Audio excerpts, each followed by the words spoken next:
الحمد لله رب العالمين والعاقبة للمتقين والصلاة والسلام على سيد المرسلين سيدنا ونبينا ومولانا محمد وعلى آله وأصحابه أجمعين أما بعد وقد قال الله تعالى في كلامه المجيد أعوذ بالله من الشيطان الرجيم بسم الله الرحمن الرحيم من يطع الرسول فقد أطاع الله ومن تولى فما أرسلناك عليهم حفيظا صدق اللہ العظیم۔ بزرگان محترم، اللہ بزرگ برتر کا لاکھ لاکھ شکر اور احسان ہے کہ انہوں نے اپنے حبیب پاک جناب محمد الرسول اللہ صلی اللہ علیہ وسلم کو ہمیں اپنا رہبر تسلیم کر لینے کی توفیق عنایت فرمائی۔ دنیا میں انسان کی فطرت کو اللہ نے ایسا بنایا ہے کہ وہ کسی نہ کسی کو اپنا رہبر اور رہنما مانتا ہے۔ اس میں ایک صفت پائی جاتی ہے کہ کسی کو اپنا امام، کسی کو اپنا آئیڈیل، کسی کو اپنا نمونہ وہ بنا لیتا ہے اور اس جیسا بننے اور اس کے پیچھے چلنے کی کوشش کرتا ہے۔ اسی فطرت کے تحت نماز باجماعت قائم کی گئی ہے، جس میں باقاعدہ ایک امام ہوتا ہے اور دوسرے سب اس کے مقتدی ہوتے ہیں۔ یہ مزاج ہر جگہ ہے، یہی مزاج حکومت چلواتا ہے۔ اگر سرے سے یہ مزاج کسی رہبر کو مان لینے کا نہ ہو تو نہ حکومت قائم رہ سکتی ہے، نہ اکانومی کا نظام قائم رہ سکتا ہے، نہ فوجی نظام قائم ہو سکتا ہے۔ سارے فوجی ایک سپہ سالار، سب کے ہاتھوں میں ہتھیار ہیں، لیکن وہ سب ایک سپہ سالار کے حکم پر چلتے ہیں تو ہی نظام برقرار ہے، ورنہ سبھی ایک دوسرے کو مارنے لگیں یا ہر ایک اپنی مرضی سے چلنے لگے تو وہ فوج زیادہ دیر تک خود ہی باقی نہیں رہ پائے گی۔ وہ جو باقی ہے وہ سپہ سالار کے حکم پر چلنے کی وجہ سے باقی ہے۔ تو ایک رہبر کو تسلیم کر لینا یہ انسانیت کی فطرت ہے، انسانیت کا مزاج۔ جب تک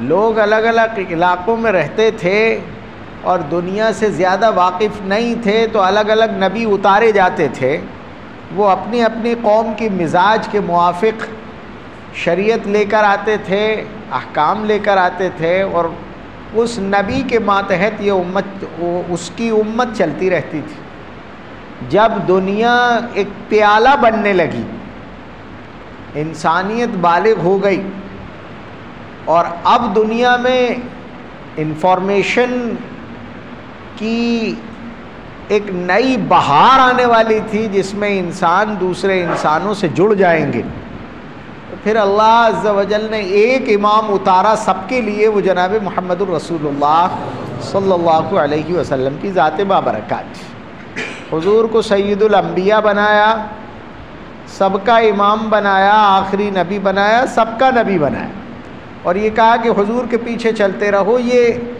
ہم کہہ رہے ہیں کہ تم حضور کے پیچھے چلو، جو حضور کے پیچھے چلے گا وہ ہماری اطاعت کر رہا ہے، ہماری فرما برداری کر رہا ہے۔ من یطع الرسول فقد اطاع اللہ، جو رسول کی اطاعت کرتا ہے وہ در حقیقت اللہ ہی کی اطاعت کر رہا ہے۔ رہبر تو تسلیم کرنا ہے، جس نے حضور کو رہبر مان لیا اس نے اللہ کا حکم تسلیم کر لیا، جس نے اللہ کا حکم مان لیا وہ انسان بن کر دنیا میں چل گیا۔ حضور ایک ایسے رہبر ہیں جو کسی بھی موقع پر ساتھ نہیں چھوڑتے۔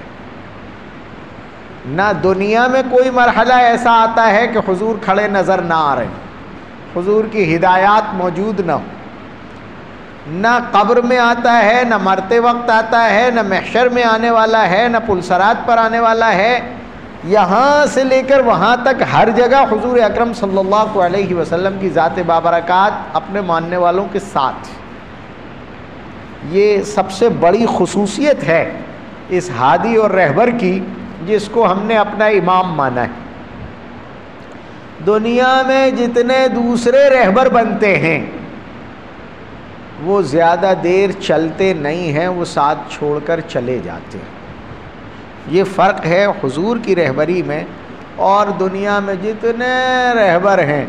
ایک تو وہ پوری زندگی کا کوئی لائحہ عمل نہیں دیتے، اور دوسرے کبھی بھی ساتھ چھوڑ کر بھاگ جاتے، کبھی رہے نہیں، کبھی رہے نہیں۔ قرآن پاک نے اس کو بیان کیا کہ جن رہبروں کا ساتھ حضور کو چھوڑ کر دنیا والے اپنائیں گے وہ رہبر ساتھ نبھانے والے نہیں ہیں، وہ ساتھ چھوڑ کر بھاگ جاتے، اندھیرے میں چھوڑ کر چلے جائیں گے، خود ہی گمراہ ہیں تو دوسرے کو کیا ہدایت دیں گے؟ خفترا خفتہ کے کنت بیدار، جب خود ہی جہنم کے راستے پر ہیں تو انہیں کون سی ہدایت کے راستے پر لے جائیں گے؟ جب ان کے پاس خود نور نہیں ہے تو وہ دوسرے کو کیا روشنی دکھائیں گے؟ دوسرے جتنے بھی رہبر ہیں ساتھ چھوڑ جائیں۔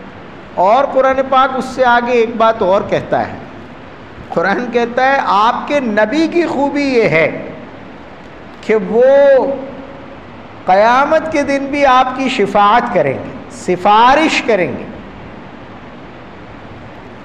وہ پلسرات پر کھڑے کھڑے بھی آپ کے لیے دعا کریں گے، وہ ہر جگہ آپ کے معاون اور مددگار ہیں۔ یہ دنیا میں حضور کو چھوڑ کر جس کو بھی رہبر مان لو گے یہ پلہ جھاڑنے لگیں گے کل قیامت کے دن، کہہ دیں گے ہمارا ان کا کوئی ساتھ نہیں،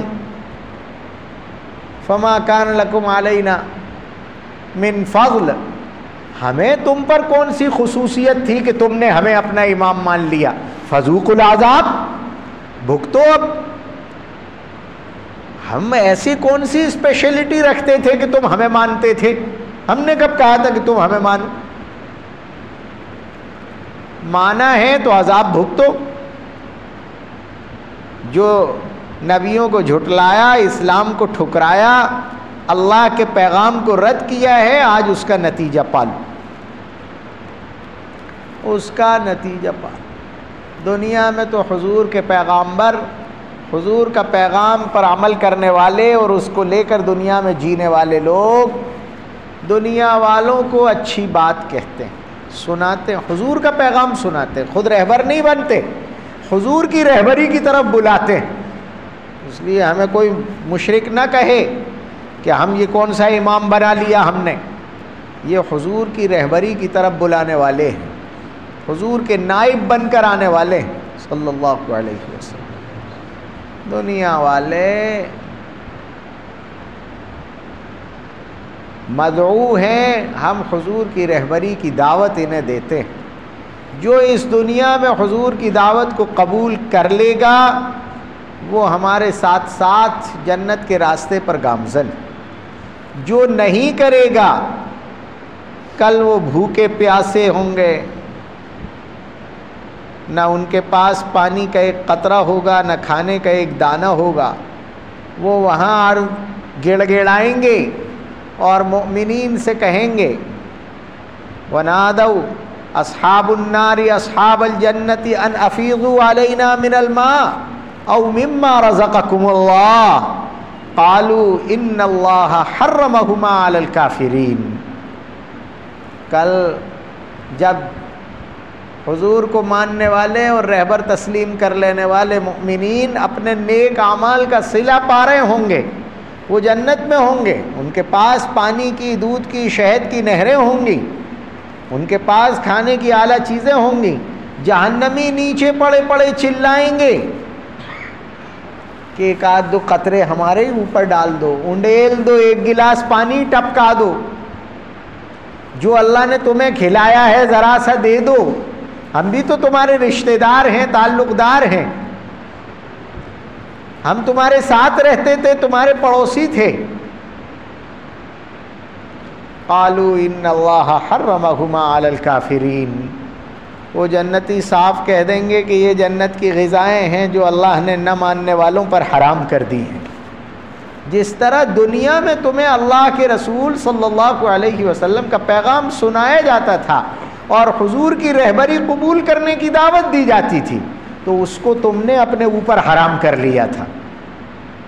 آج جنت کی نعمتیں اللہ نے تم پر حرام کر دی ہیں.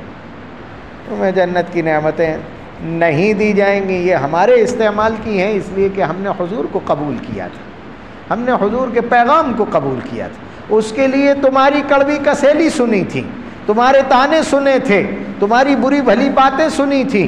تم نے ہمیں حقارت سے دیکھا اور ٹھکرایا, اور ہم نے اللہ کے نبی کا پیغام تمہیں دیا اور یہ کہا کہ آغوش رحمت میں آ جاؤ. تم نے اسے اپنے اوپر حرام کر لیا تھا. آج اللہ نے جنت کی نعمتوں کو تم پر حرام کر دیا ہے, تم اسی طرح عذاب میں پڑے رہو. ارے اس وقت کیا ہوگا سوائے ہاتھ ملنے کے. دیکھیے ہر ایک کے مقدر میں جو لکھا ہے کرے گا وہی. جو عذاب اور ثواب ہوتا ہے وہ صرف اس کی خوشی پر ہوتا ہے. آپ مسجد میں آتے ہیں, آپ قرآن پڑھتے ہیں, آپ نیک اعمال کرتے ہیں, آپ روزے رکھتے ہیں, آپ صدقہ دیتے ہیں, اپنی خوشی سے دیتے ہیں. مقدر میں پہلے سے لکھا ہے لیکن آپ اپنی خوشی سے دیتے ہیں. یہی خوشی آپ کو جنت دلا رہی, یہی خوشی آپ کو اللہ کی رحمت کے آغوش میں پہنچا رہی. یہ جو آپ خوش ہو کر دے رہے ہیں, اپنے دل سے دے رہے ہیں. مقدر میں تو لکھا ہے کہ دینا ہے لیکن آپ اپنے دل سے دیتے ہیں. اور جو گناہ کر رہے ہیں مقدر میں تو لکھا ہے, جو پاپ لکھا ہے کرے گا, لیکن کرتے وقت جو خوش ہو رہا ہے یہی خوشی اسے ہمیشہ کی جہنم کی طرف لے جا رہی ہے. ذرا اندازہ تو لگائیے, صرف آپ کی ڈھٹائی وہ آپ کو جہنم رسید کر دیتی. اللہ عز و جل ہمیں خوف خدا نصیب فرمائے, رسول اکرم صلی اللہ علیہ وسلم کی سچی رہبری نصیب فرمائے, اور حضور کی رہبری پر اطمینان نصیب فرمائے. قدم قدم پر حضور کی اطاعت اور فرمانبرداری عطا فرمائے. آمین. وآخر دعوانا ان الحمد للہ رب العالمین. سبحان اللہ.